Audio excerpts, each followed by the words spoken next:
আসসালামু আলাইকুম, আমি কাজী তাসাদ্দুক ইসলাম, এমএস এক্সেল টিউটোরিয়ালে স্বাগত। আজকের ভিডিওতে আমরা শিখব কিভাবে একটি সেল থেকে শুধুমাত্র ফরম্যাটিং কপি করে আরেকটি সেলে আপনি পেস্ট করতে পারেন। আমি এই ভিডিওতে তিনটি পদ্ধতি শেখাবো ফরম্যাটিং কপি করার। আমরা এই সেলের ফরম্যাটিংটা কপি করব, কোনো ভ্যালু কপি করব না, এবং এই সেলে আমাদের যে ভ্যালু আছে সেটা এরকমই থাকবে, শুধু আমাদের ফরম্যাটিংটা এখানে পেস্ট হয়ে যাবে। চলুন শুরু করা যাক।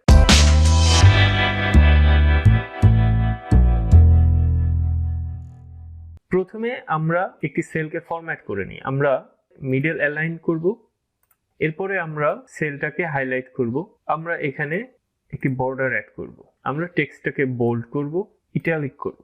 এটা হচ্ছে আমাদের ফরম্যাটিং। এখন আমরা এই ফরম্যাটিংটাকে আমাদের এই সবগুলো সেলে ট্রান্সফার করব, কিন্তু আমাদের ভ্যালু সেম থাকবে। প্রথম অপশনটি হচ্ছে আমরা অটোফিল ইউজ করব। এখানে যদি এই সেলের একদম কর্নারে আমি আমার মাউসটাকে হোভার করি, আপনি দেখতে পাচ্ছেন মাউস কার্সরটা চেঞ্জ হয়ে যাচ্ছে।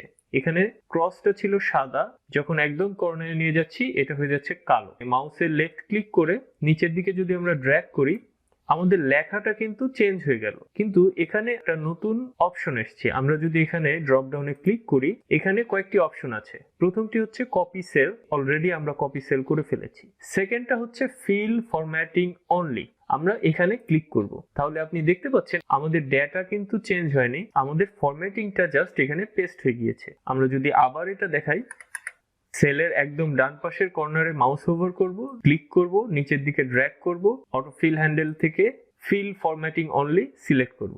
এটা হচ্ছে আমাদের প্রথম পদ্ধতি। এটা শুধুমাত্র তখনই হবে যদি আপনি ফরম্যাটিংটা একদম কাছাকাছি সেলগুলোতে, মানে পরবর্তী সেলেই ট্রান্সফার করতে চান। যদি আপনার ফরম্যাটিং এবং ডেস্টিনেশন সেলের মাঝখানে কোনো গ্যাপ থাকে, মানে আমি যদি চাই এভাবে কিন্তু এই পর্যন্ত আসতে পারবো না, সেক্ষেত্রে এই দুটি সেলেও সেম ফরম্যাটিং চলে আসবে। যদি এমন হয় আপনার সেল একটি আরেকটি থেকে আলাদা, সেক্ষেত্রে এই পদ্ধতি কাজে আসবে না। এখন আপনাকে সেকেন্ড আরেকটি পদ্ধতি ব্যবহার করতে হবে, সেটা হচ্ছে ফরম্যাট পেইন্টার।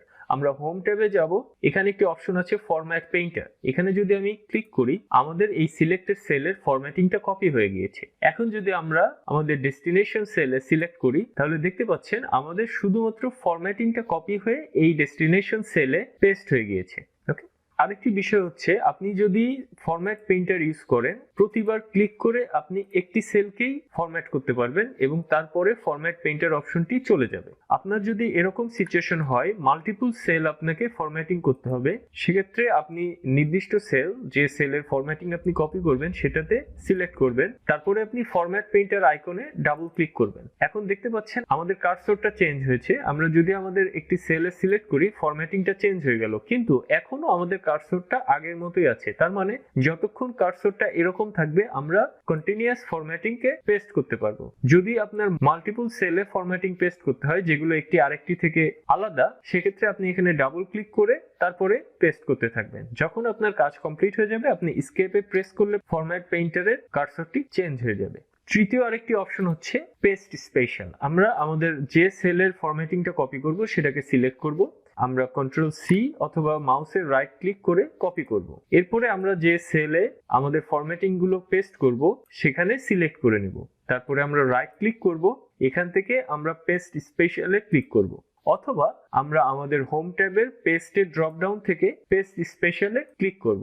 দুইটি একই পজিশনে নিয়ে আসবে, যেটা হচ্ছে আমাদের পেস্ট স্পেশাল ডায়লগ বক্স। এখান থেকে আমরা ফরম্যাটটাকে সিলেক্ট করব এবং ওকেতে ক্লিক করব। সেক্ষেত্রে আমাদের ফরম্যাটিংটা শুধু পেস্ট হয়ে যাবে, আমাদের ডেটা আগের মতোই থাকবে। এভাবে আপনি একটি সেল থেকে আরেকটি সেলে শুধুমাত্র ফরম্যাটিং, কপি এবং পেস্ট করতে পারেন। আজকের ভিডিও এ পর্যন্তই, আশা করি আপনাদের ভালো লেগেছে। আপনি যদি এক্সেল শিখতে চান তাহলে আমাদের এই বেসিক প্লেলিস্টটি দেখুন। আর আজকের ভিডিও যদি আপনার ভালো লেগে থাকে, অবশ্যই চ্যানেলটি সাবস্ক্রাইব করুন। আমরা প্রতি সপ্তাহে এরকম একটি করে ভিডিও আপলোড করব, ইনশাআল্লাহ আপনাদের সাথেই পাবো। আসসালামু আলাইকুম।